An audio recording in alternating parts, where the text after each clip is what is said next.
रहा है? चोट मेरी मॉम को लगी है पर दर्द मन्नत को हो रहा है। Aishwarya Rai Singh, the great businesswoman, जिन्हें आप सब इतना मानते हैं, वो इस दुनिया की सबसे बड़ी झूठी औरत है। मेरी इस ड्रामेबाज मॉम ने आपको भी बेवकूफ बना दिया। Very bad mom. आपको नहीं, आप सबको, इनफैक्ट पूरी दुनिया को पागल बनाया मेरी मॉम ने, झूठी मॉम ने। सीरियल मन्नत हर खुशी पाने की में आया शॉकिंग ट्विस्ट वाला ड्रामा, जहां मल्लिका के खुलासे से हर कोई रह गया दंग। Oh my मल्लू, my प्यारी बेबी, I love you, मेरी जान, हाँ मेरी इकलौती बेटी। सच तो ये है, ये लवी डवी बातें ना अपना सच छुपाने के लिए क्या करती थी आप मॉम। जी हाँ, दरअसल सीरियल मन्नत हर खुशी पाने की कहानी में आया जबरदस्त मोड़, जहां घर में मच जाता है हड़कंप, क्योंकि ऐश्वर्या को बुरी हालत में घर लाया जाता है।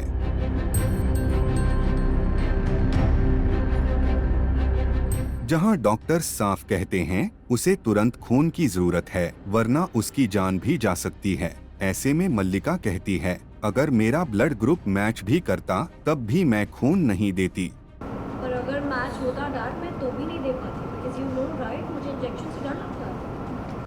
वहीं कहानी में आता है एक बड़ा ट्विस्ट, जब मन्नत आगे आती है और कहती है कि उसका ब्लड ग्रुप ऐश्वर्या से मैच करता है और वह खून देने के लिए तैयार है। मेरा ब्लड ग्रुप है बी नेगेटिव, मैं दे सकती हूँ। जहां यह सुनकर सभी घरवाले राहत की सांस लेते हैं, वहीं मल्लिका का गुस्सा 7वें आसमान पर पहुंच जाता है। मुझे ऐसा क्यों लग रहा है? चोट मेरी मॉम को लगी है पर दर्द मन्नत को हो रहा है। Aishwarya Rai Singh, the great businesswoman, जिन्हें आप सब इतना मानते हैं, वो इस दुनिया की सबसे बड़ी झूठी औरत है। मेरी इस ड्रामेबाज मॉम ने आपको भी बेवकूफ बना दिया।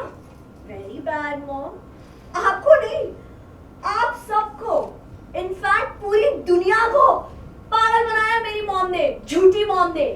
वह खुद को रोक नहीं पाती और पूरे घर वालों के सामने एक बड़ा सच उगल देती है कि ऐश्वर्या की बड़ी बेटी कोई और नहीं बल्कि मन्नत ही है। जी हाँ, मल्लिका करती है खुलासा कि ऐश्वर्या ही मन्नत की बायोलॉजिकल मदर है। सच तो ये है कि लवी डवी बातें ना सिर्फ अपना सच छुपाने के लिए क्या करती थी आप। कौन सा सच? यही सच कि इनकी इकलौती बेटी सिर्फ मल्लिका राय सिंह है। क्या? मल्लिका, तू क्या बोल रही है? कुछ भी बोले जा रही है, पागल हो गई है। कुछ भी नहीं बोल रही हूँ दादी, सच बोल रही हूँ। मल्लिका की यह सच्चाई सुनकर सभी लोग हक्के बक्के रह जाते हैं। अब देखना दिलचस्प होगा कि इस बड़े ट्विस्ट के बाद सीरियल की कहानी आगे कौन सा नया मोड़ लेती है। के सामने होगी, इन सबको हक है मॉम सच जानने का, तो मुझे बताने दीजिए प्लीज। नो डैड, नो, आज मुझे कोई नहीं रोक सकता। आप सबने मुझे इतना बुरा बना दिया है ना, अगर मेरा सच सबके सामने आया तो इन सबका क्यों छुपा रहे हो? आज सबके राज खुलेंगे यहाँ पे।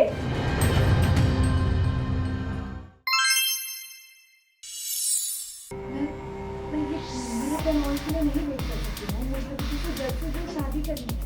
तो मुझे ऐसा लगता है कि हम जितना और डिले करेंगे उतनी प्रॉब्लम हो सकती है। एंड हम जानती हैं ना ये कि मिडिल क्लास लड़कियाँ कैसी होती हैं। इनके पास बहुत सारी टेक्निक्स होती है मॉम लड़कों को अपने जाल में फंसाने की।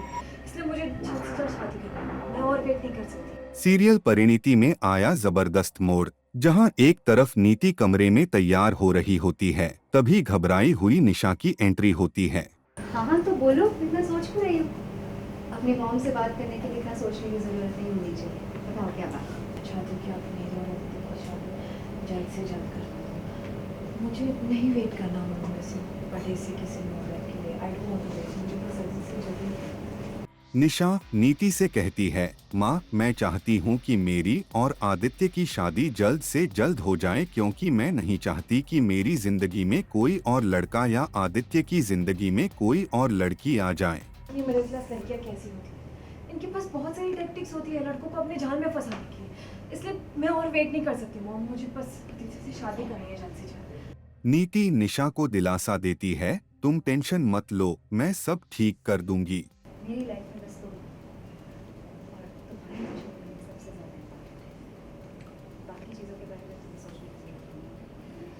मॉम प्लीज, शादी के बाद। आई मीन मैं अभी आदित्य को लेके इतनी ज्यादा possessive हूँ। I mean I don't like girls around him. लेकिन वहीं नीति के मन में पुरानी यादें ताजा हो जाती हैं। कैसे परी की वजह से उसकी जिंदगी में तूफान आया था, लेकिन उसने अकेले सब कुछ हैंडल किया था। वो मन ही मन सोचती है और निशा से दोबारा कहती है, सब ठीक हो जाएगा, मैं हूँ ना। पता नहीं मॉम, मुझे ऐसा क्यों लगता है कि ऐसी बहुत सारी चीजें हैं जो आपने अब तक मुझे बताई नहीं, या फिर आपके भी लाइफ में कोई ऐसी लड़की थी जैसे मेरे लाइफ में है वो लड़की प्रीत। हाँ, मेरी लाइफ में बस तो और तुम्हारी लाइफ में सबसे ज्यादा। वहीं दूसरी ओर कहानी में आता है एक बड़ा ट्विस्ट जब आदित्य अपने कमरे में होता है और वहां राघव आता है। राघव आदित्य को समझाने की कोशिश करता है, जो कुछ भी तुम्हारे साथ हो रहा है वो सही नहीं है, संभल जाओ। जानता हूँ तुझ पे क्या बीत रही है, जो तेरी लाइफ में ये तूफान चल रहा है ना, मैं जानता हूँ। पर यार मैं नहीं समझूंगा तो कौन समझेगा? That's an deaf ear. Talk to me. इस पर आदित्य भी जवाब देता है, हाँ मुझे सब पता है, लेकिन मैं डटकर सामना करूंगा, जो होगा देखा जाएगा। तू मेरे बारे में इतना सोचता है उसके लिए thank you, but it's okay. तुझे मेरी चिंता करने की कोई ज़रूरत नहीं है क्योंकि I am fine, I am much better. क्योंकि मैं समझ गया हूँ यार, मुझे लगता है कि कुछ है ऐसा जो हमारा है, बट हकीकत में ना हमारा नहीं होता। हम लाइफ से कुछ चाहते हैं और लाइफ हमें कुछ और ही देगी। तो कल रात मैं समझ गया, मैं सब कुछ समझ गया। उधर नीति एक पंडित जी को लेकर पहुंचती है सुषमा जी और घर वालों के पास। वह कहती है, हमें आदित्य और निशा की सगाई जल्द करनी होगी क्योंकि इसके बाद शुभ मुहूर्त नहीं है। यह सुनकर आदित्य की दादी चौंक जाती हैं और पूछती हैं, इतनी जल्दी क्यों? नीति ग्रह नक्षत्र की बातें करके उन्हें मना लेती है। दादी फैसला सुनाती हैं, ठीक है, लेकिन इस बार फंक्शन होटल में नहीं, हमारे घर में ही होगा, और राघव इस बार कोई गड़बड़ी नहीं होनी चाहिए। पंडित जी ने मुझे कल रात को फ़ोन किया और कुछ बताया है, तो मुझे समझ में नहीं आ रहा था कि मैं अकेले क्या करूं, तो इसलिए मैंने सोचा आप लोगों से मिलकर ही बात कर लूँगी। क्या पंडित सब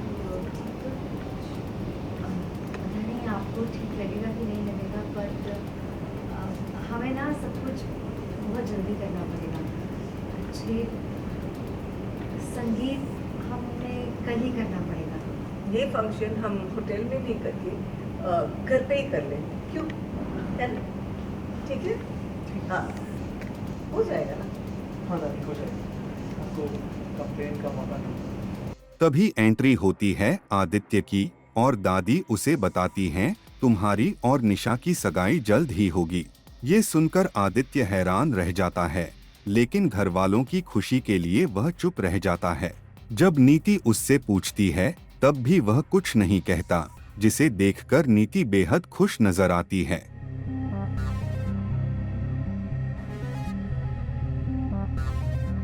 अब देखना दिलचस्प होगा कि इस सगाई के ऐलान के बाद कहानी में कौन सा नया मोड़ आता है। क्या आदित्य चुप रहकर ये रिश्ता निभाएगा या फिर लेगा कोई बड़ा फैसला?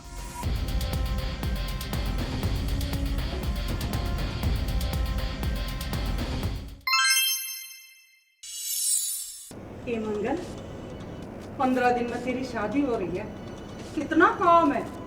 दर्जी के पास जाके कपड़े सिलवाने हैं, मेहंदी वाली को तारीख देनी है, जेवर भी खरीदने, और सबसे जरूरी काम हॉल बुक करना है, और वो सजावट वाले को भी तो कहना है। और आई इतना काम, मैं तो एक कागज पे लिखवा के लिस्ट बनवा लूंगी, नहीं तो भूल जाऊंगी। अपनी बेटी की शादी है तो कसर ना छोड़ूंगी, पूरे धूमधाम से करूंगी और सबको बुलाऊंगी। सीरियल मंगल लक्ष्मी में आया शॉकिंग ट्विस्ट वाला ड्रामा, जब खाने की टेबल पर मच गया हंगामा।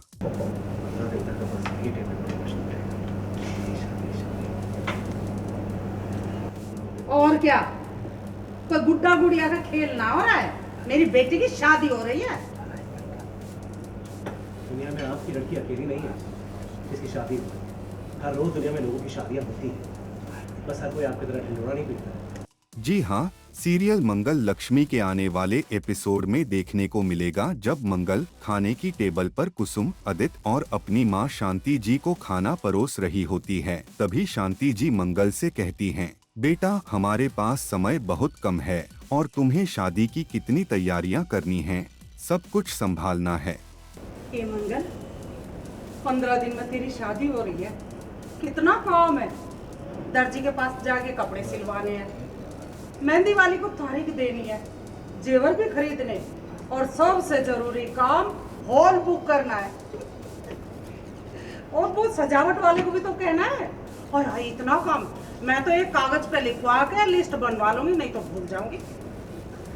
अपनी बेटी की शादी को कसर ना छोड़ूंगी, पूरे धूमधाम से करूंगी और सबको बुलाऊंगी। इस पर आदित्य तंज कसते हुए कहता है, जैसे यही शादी कर रही है और किसी और ने शादी की ही नहीं है। यह सुनते ही शांति जी का गुस्सा फूट पड़ता है और वो आदित्य को सुना देती हैं खरी खोटी। वो कहती हैं, जब तुमने दूसरी शादी की थी तब हमने कुछ नहीं कहा, और अब जब हम शादी कर रहे हैं तो तुम्हें दिक्कत हो रही है। हाँ, तो दुनिया में आपकी बेटी कोई अकेली नहीं है जिसकी शादी होती है। हर रोज लोगों की शादियां होती हैं, बस हर कोई आपकी तरह ढिंढोरा नहीं पीटता है।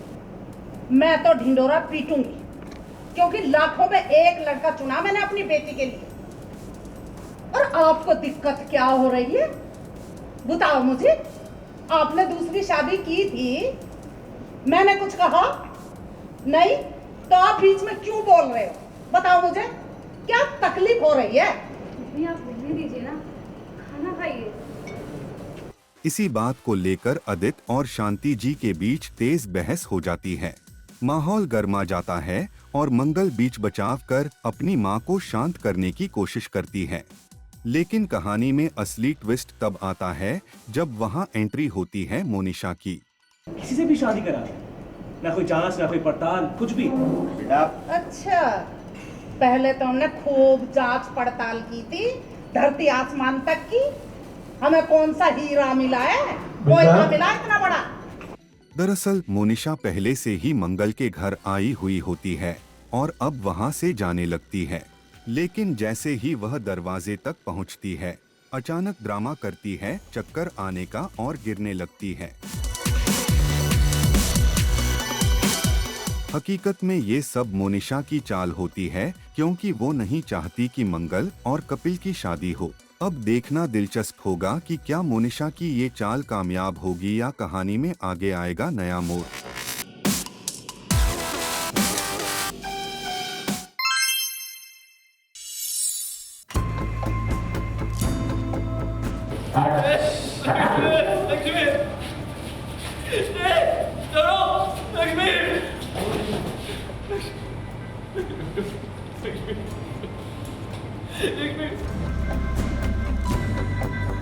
माय लॉर्ड, ये चल क्या रहा है? इस तरीके से कोर्ट में किसी की डेड बॉडी लाना अलाउ नहीं है। और वैसे भी इस केस से क्या लेना देना है? लेना देना है जज, जिस लड़की ने लक्ष्मी का खून किया वो और कोई नहीं बल्कि खुद जिया है। सीरियल मंगल लक्ष्मी का सफर में आया दिलचस्प मोड़, जहां एक तरफ लक्ष्मी और कार्तिक कोर्ट में पेश होते हैं, वहीं कोर्ट रूम में कार्तिक कटघरे में खड़े होकर अपनी बात रख रहे होते हैं। तभी अचानक पुलिस कोर्ट के अंदर लक्ष्मी की डेड बॉडी लेकर आती है, जिसे देखकर कार्तिक हैरान और इमोशन हो जाते हैं।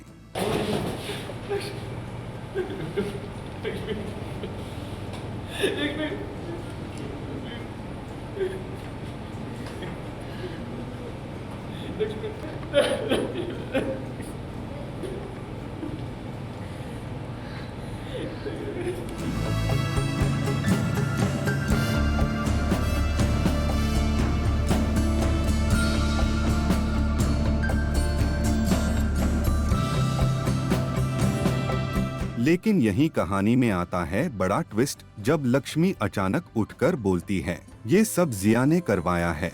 जिया ने प्लास्टिक सर्जरी करवाई है ताकि मुझे मरा हुआ दिखाया जा सके। जितना मुझे शक था कि जिया जिंदा है, इसी बात का सबूत मिलाने के लिए मैंने प्रेमा जी के घर पर नजर रखना शुरू कर। तब मुझे ये लड़की वहां दिखी, इसीलिए मैंने ये सारी प्लानिंग की। ठीक इस चाकू की तरह उस दिन भी जिया ने ऐसी ही कैंची का इस्तेमाल किया था और अपनी मौत का झूठा नाटक किया। सिर्फ इतना ही नहीं, उसने वो हार्ट रेट स्लो करने वाला ड्रग भी लिया था और वो सेम मेडिसिन मैंने भी खाई थी।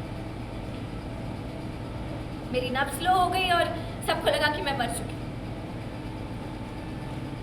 इतना बड़ा झूठा नाटक जिया ने अपनी मौत का किया सिर्फ और सिर्फ कार्तिक जी को फंसाने के लिए। इसके बाद लक्ष्मी कार्तिक को बेगुनाह साबित करती है और तभी पुलिस जिया को थप्पड़ मारती है और गिरफ्तार कर लेती है। बाहर जाओ।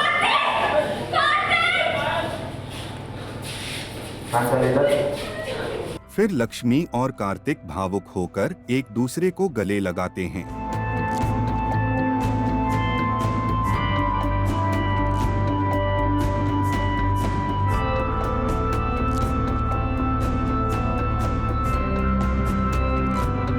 इसके बाद मीडिया पहुंचती है और सवाल पूछती है, जिस पर दोनों एक साथ कहते हैं, सच्चाई की जीत हुई है।